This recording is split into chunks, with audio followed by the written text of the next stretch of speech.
এই কাজী আর কয়জন লাগবে রে? না কাকা টান দিমু উঠেন। সাই বাদিজার কেন চাবো? দেখুন মিয়া সামনে যাবেন মিয়া কি একটা আই যাবেন মানে তুই কোনটা যাই যাবো মিয়া ফালতু লোক মিয়া যাবেন না নিচে তো কত বেয়া এসে নাম এখানে নাম কিলে কিলে নাম তো নামের চা কাজ আছে নামের না, চা নাম টাম কি এই নাই, তোরা নাম আছে কষ্ট করে নাম নাম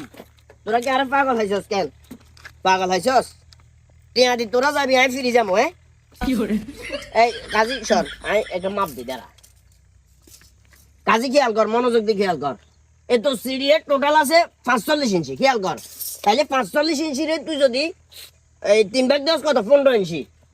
এই 15 ইঞ্চি হইলো এই দূরে জায়গা হয় এতে আরে কি কারণে এত সাপটা দিছে এটা জিজ্ঞাসা কোন কারণে এত সাপ এটা দিছে আচ্ছা বাদ দেন কাকা এখন হলাইন মানুষ লাগলে হাইতেন না কথা বুঝছেন নি তুই বিচার করছিস এটা কেন আমার ভাই আমনে হেডে বই লাগতো না সামনে দি বই ওরে বাবরে সামনে দি বইতাম হেতে সামনে দি তুই তো প্রাইভেট কার চালাস প্রাইভেট কারের সামনে দি বইতাম তা তুই জেনে বাহার রইছে একখানের লগে একখান লাগি কোনো কারণে যদি এদিক সেদিক হয়ে যায় লঙ্গি টঙ্গি ব্যাগ হয়ে যাবে গো আরে কানছোবা দিমু কানছোবা তুই আর বাতি যে আর পক্ষে নটানে তুই গুণের পক্ষে টানছিস ঠিক আছে তো আই সিএনজি করে যাইতাম না যা তোরা উড়ি যা তোর গো আব্বা দিন সিএনজি এটা আই বাউয়ে আইছি তোরা উড়ি যা তোরা যা আই যাইতাম যা যা যা কি এক ফালতু লোক